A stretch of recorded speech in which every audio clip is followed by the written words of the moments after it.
Bacang kurah ungkapan bahasa Banjar itulah nang dilakukan sekumpulan orang. Kegiatan ini dilakukan di kediaman Nurhalis Masjid di Rumah Alam Sungai Andai. Diskusi nang menyediakan makanan wan khas Banjar nang kaya kolak pisang, wan gumbili, jua bubur randang nang ini berlangsung santai wan hangat.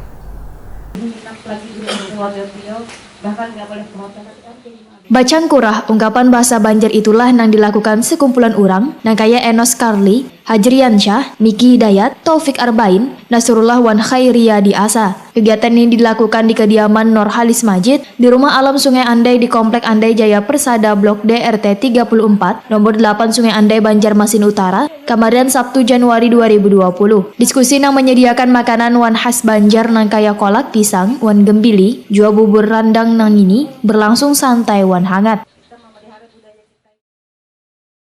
Seiring waktu kan benda-benda atau buah kah apakah kalau dulu kita berperibahasa itu kan karena ini kan mengumpamakan nih dengan adanya benda itu di apa coba Bu di bahasa itu Bu dianalogkan atau di apa kayak itulah dianalogikan kalau sifat yang ada pada buah itu dengan sifat orang ini mungkin aku kemudian lahirlah peribahasa misal seperti itulah bentuk-bentuk perumpamaan seperti itu. Nah, wah ini menimpakul temen ulun atau ini mungkin mas tahu lah, tapi mungkin yang kebalik tahu karena kadang melihat barangnya timpakulnya kada lagi ini mungkin. Nah, apakah bahasa kita bahasa Banjar ini bisa menjemput zaman atau tinggal oleh zaman? Nah, apa yang kita bicarakan ini adalah bukan persoalan harus ditinggalkan tentang masa lalu. Apa yang disampaikan oleh Bung Hajri Pak Inas, justru kemampuan dia melakukan diagnosis terhadap persoalan-persoalan sebelum ada rekomendasi membuat pelet yang diterjemahkan. Kita tidak akan bisa membuat output kalau tidak ada proses dan input dulu. Maka dari itu telah kebahasaan, soal sumber, soal Melayu dan sebagainya itu adalah pengetahuan saya kira. Nah, forum ini saya kira adalah mencoba bagaimana kita berdialektik dulu dalam tataran sumber, berdialektik dulu. Ada orang Surabaya bertakon, ayo bang terjemahkan. Nah itu kan secara langsung bukan kada langsung. Itu lo memperkenalkan bahasa Banjar di luar. Nah jadi kesimpulannya, ulun kada khawatir.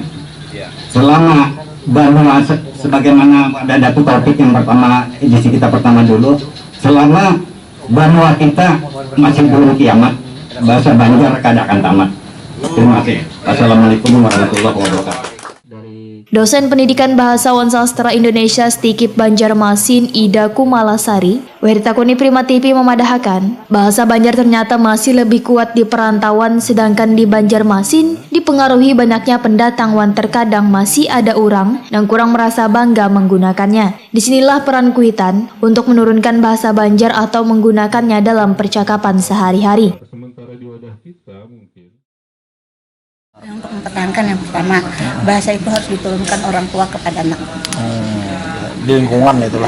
Orang tua menurunkan ke anak sehingga anak bisa bila ada orang tua siapa lagi maulah tetangga yang menurunkan. Iya. Nah, itu. Jadi itu yang pertama. Yang kedua itu kalau yang melihat contoh kasus di Kuala Tungkal itu orang Banjar itu adalah menjadi penceramah di sana. Jadi ini ceramah bahasa Banjar. Nah ada wadah kita nih mana ceramah bahasa Indonesia, coba bahasa Banjar. Nah maka bahasa Banjar itu kayak guru judi itu kan lucu tuh. Itu lucunya tuh kebanyakan karena bahasa Banjar dan gunakan hidden. Ada bahasa Indonesia, jadi dari penceramah. Nah kemudian dari seniman. Nah seniman itu berkaryanya bahasa Banjar banyak. Nah itu banyak jadinya banyak faktor yang bisa membuat bahasa Banjar itu lebih bertahan.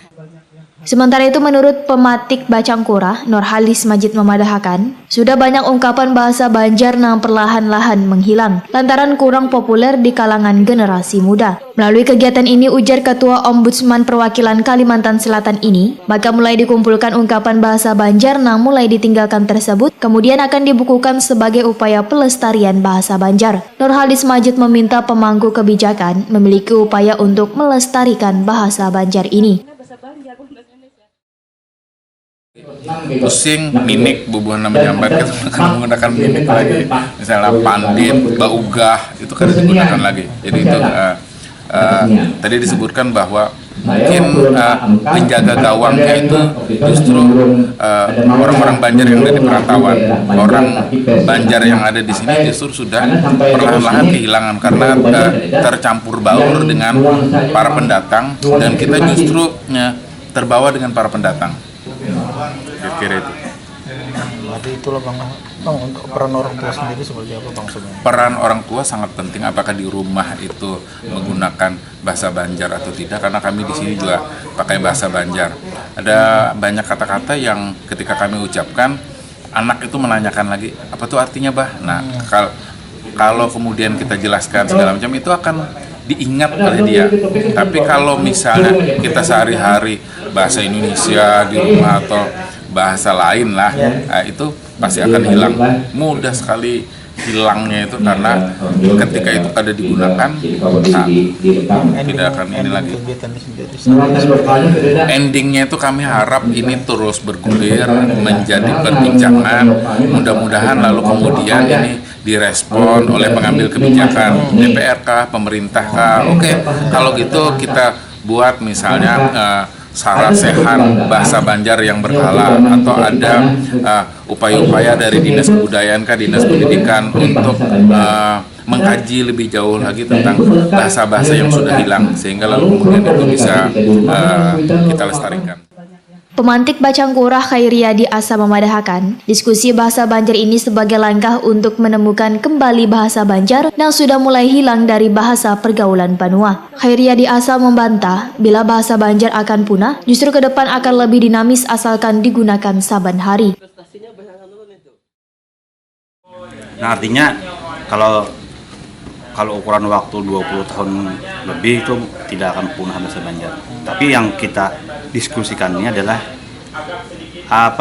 mengelompokkan kembali, mengidentifikasi lah semacam itu, seperti istilah-istilah dalam bahasa Banjar tadi yang disebutkan oleh Ibu Ida tadi.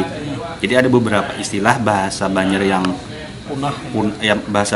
kuno lah, arkais tadi, itu bagaimana nanti bisa kita angkat lagi.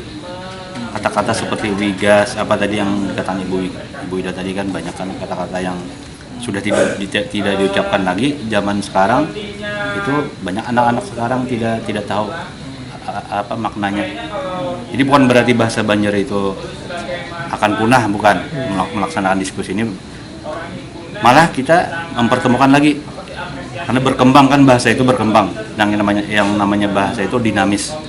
Jadi walau baik bahasa Indonesia, bahasa daerah itu. Bacangkurah bahasa Banjar ini untuk menggali bahasa Banjar yang hampir kada pernah terdengar lagi digunakan oleh bebuhan generasi wayah ini.